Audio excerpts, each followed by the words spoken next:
Assalamualaikum warahmatullahi wabarakatuh. Selamat sore.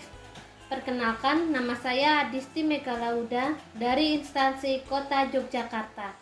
Menyesuaikan dengan tugas Latsar CPNS 2021 tentang nilai dasar ASN, saya akan mewawancarai salah satu narasumber kita di bidang pelayanan publik.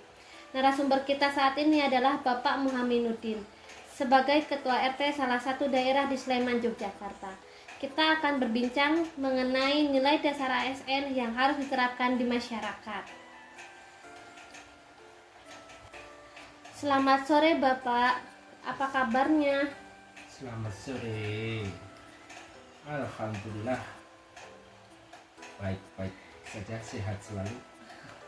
Maaf Bapak, saya akan mengganggu waktu Bapak sebentar nggih. Monggo bisa dibantu. Saya ingin bertanya dan berbincang mengenai nilai dasar ASN yang harus diterapkan di masyarakat. Untuk Bapak, apa yang Bapak ketahui tentang nilai dasar ASN itu? Menurut saya, nilai dasar ASN adalah suatu nilai yang mendasar yang harus dimiliki oleh setiap ASN, yang sebenarnya tidak hanya untuk ASN saja. Nilai dasar tersebut bisa dilakukan, melainkan kita sebagai warga negara harus mempunyai nilai dasar tersebut dalam diri kita. Apakah Bapak mengetahui tentang aneka? Ya, Menurut Bapak, apa aneka itu? aneka adalah untuk dapat mewujudkan fungsi aparatur sipil negara sebagai pelaksana kebijakan publik, pelayan publik, serta perekat dan pemersatu bangsa. Maka diperlukan ASN yang profesional, kompeten, dan berintegritas yang berkarakter aneka. Karakter aneka yaitu mempunyai nilai-nilai dasar akuntabilitas, nasionalisme, etika publik, komitmen mutu, dan anti korupsi tentunya. Baik, sekarang kita mulai membahas aneka nggih Pak. Menurut Bapak, apa itu akuntabilitas? Akuntabilitas akuntabilitas merupakan kewajiban pertanggungjawaban yang harus dicapai. Akuntabilitas merujuk pada kewajiban setiap individu, kelompok, atau institusi untuk memenuhi tanggung jawab yang menjadi amanahnya. Bagaimana penerapan akuntabilitas di masyarakat? Penerapannya dalam hal kepemimpinan saya sebagai ketua, memberi contoh kepada orang lain, memiliki komitmen yang tinggi dalam melakukan pekerjaan. Untuk hal lainnya seperti keadilan, saya juga harus berlaku adil kepada masyarakat. Saya tidak boleh membeda-bedakan satu dengan yang lainnya. Apa hambatan, tantangan dalam penerapan akuntabilitas di masyarakat? Untuk itu ada beberapa tantangan tentunya yang mempengaruhi persepsi masyarakat yang miring tentang pelayanan publik, yaitu standar pelayanan publik belum ada, sumber daya manusia, kemauan dan itikat pelaksana, koordinasi internal, sarana dan prasarana tentunya.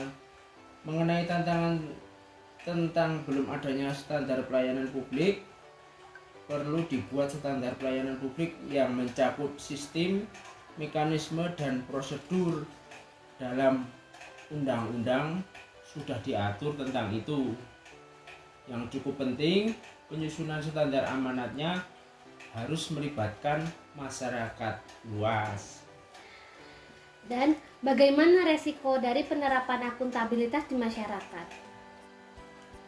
Resiko dari penerapan akuntabilitas di masyarakat adalah permasalahan ini tidak semudah dalam teori dan tidak semudah membalikkan telapak tangan. tak dapat dipungkiri selama ini sudah banyak waktu, tenaga, pikiran, dan upaya dilakukan oleh penyedia layanan. Kenyataannya masih tetap diperlukan upaya keras dan gerakan yang masif untuk mengatasi tantangan-tantangan di atas. Akhirnya peran masyarakat baik dunia usaha, media, DPR, dan DPRD harus terus bersuara keras. Kita semua harus tegas, tidak boleh berhenti atau menghilang di telan waktu demi untuk mengatasi tantangan-tantangan dan mendorong perbaikan peningkatan pelayanan publik tersebut. Oke, yang kedua, menurut Bapak apa itu nasionalisme? Nasionalisme adalah pemahaman mengenai nilai-nilai kebangsaan. Nasionalisme memiliki pokok kekuatan dalam menilai kecintaan individu terhadap bangsanya. Yang terus, bagaimana penerapan nasionalisme di masyarakat? Penerapannya di masyarakat tentunya ada beberapa poin. Menumbuhkan dan meningkatkan rasa cinta tanah air dan bangsa, terus membangun hubungan yang rukun dan harmonis antar individu dan masyarakat, kemudian membangun dan mempererat tali persaudaraan antar sesama anggota masyarakat, berupaya menghilangkan ekstremisme berlebihan dari warga negara kepada masyarakat, menumbuhkan semangat rela berkorban bagi tanah air dan bangsa, serta menjaga tanah air dan bangsa dari serangan musuh baik dari dalam maupun luar. Apa hambatan dan tantangan penerapan nasionalisme di masyarakat? Nasionalisme mendapat tantangan yang signifikan di area reformasi ya. Hal ini ditandai dengan mulai terpinggirkannya muatan Pancasila di level pendidikan formal yang sebagian besar terfokus hanya pada perkembangan teknologi dan ekonomi. Memudarnya nasionalisme di era ini juga dapat disoroti dari maraknya konflik sosial berbasis ras seperti kasus Poso, Ambon, Aceh, Papua, serta lepasnya Timor dari Indonesia. Bermunculannya ormas-ormas yang menegaskan identitas kultural serta banyaknya ideologi alternatif yang kerap bertentangan dengan ideologi bangsa. Bagaimana resiko dari penerapan nasionalisme di masyarakat? Akibat dampak negatif globalisasi, dewasa ini ada kecenderungan melemahnya atau terkikisnya rasa nasionalisme tersebut. Menurunnya rasa nasionalisme ini dapat dilihat dari adanya berbagai permasalahan dalam kehidupan berbangsa dan bernegara. Misalnya, banyak orang yang memberikan opini tentang penyelesaian separatis Papua dengan pola pikir masing-masing, serta relatif menyudutkan TNI. Begitu juga masyarakat dalam menyampaikan aspirasinya terlihat betapa lunturnya nilai-nilai luhur bangsa ini yang tercermin baik dalam orasinya, spanduk atau poster yang dibentangkan maupun tingkah laku yang tidak santun.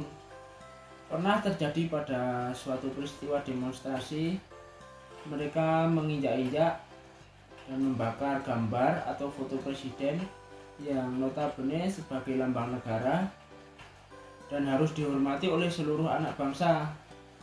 Perilaku lain yang sangat mengkhawatirkan generasi tua atau para orang tua adalah adanya kebiasaan atau budaya yang banyak melanggar norma-norma agama dan sosial pada generasi muda. Sekarang yang ketiga dari aneka tersebut yaitu etika publik. Menurut Bapak, apa itu etika publik? Etika publik. Etika publik adalah refleksi tentang standar atau norma yang menentukan baik atau buruk, benar atau salah perilaku, tindakan, dan keputusan untuk mengarahkan kebijakan publik dalam rangka menjalankan tanggung jawab pelayanan publik. Bagaimana penerapan etika publik di masyarakat? Penerapannya dalam etika publik menuntut lebih dari kompetensi teknis, karena harus mampu mengidentifikasi masalah-masalah dan konsep etika yang khas dalam pelayanan publik. Oleh karena itu, etika publik mengarahkan analisa politik, sosial, budaya dalam perspektif pencarian sistematik bentuk pelayanan publik dengan memperhitungkan interaksi antara nilai-nilai masyarakat dan nilai-nilai yang dijunjung tinggi oleh lembaga-lembaga publik. Hambatan dan tantangan apa yang terjadi di masyarakat dalam penerapan etika publik? Praktek penyelenggara pelayanan publik di Indonesia saat ini masih penuh dengan ketidakpastian biaya, waktu, dan prosedur pelayanan. Hal ini disebabkan tidak adanya prosedur pelayanan yang mengatur kewajiban secara pasti dan transparan dari penyelenggara pelayanan dan hak apa saja yang diperoleh warga sebagai pengguna layanan. Prosedur pelayanan publik cenderung hanya mengatur kewajiban warga sebagai pengguna ketika berhadapan dengan unit pelayanan publik. Ketidakpastian prosedur pelayanan menstimulasi warga untuk melakukan hal ilegal seperti membayar pungutan liar kepada petugas atau menggunakan jasa calo agar kepastian pelayanan bisa segera diperoleh.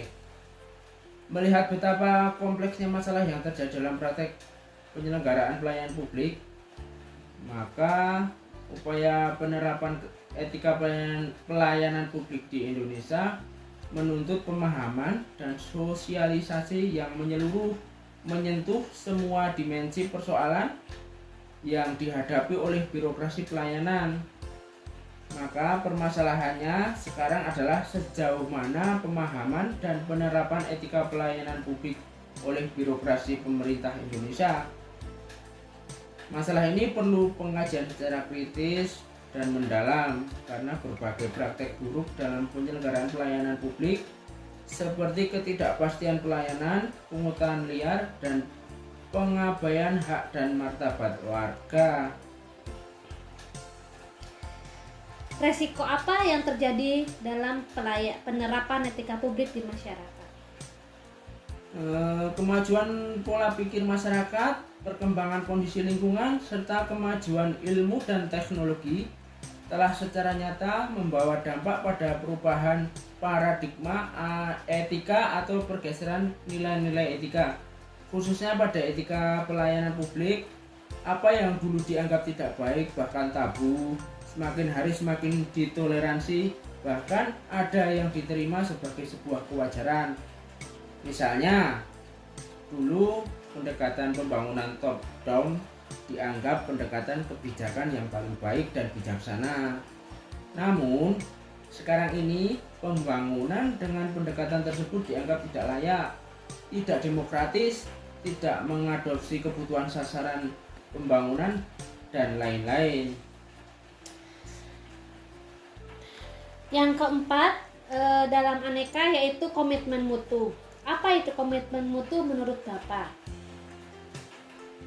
Komitmen mutu merupakan pelaksanaan pelayanan publik dengan berorientasi pada kualitas hasil. Bagaimana penerapan komitmen mutu di masyarakat? Penerapannya di masyarakat saya rasa ada 4 poin.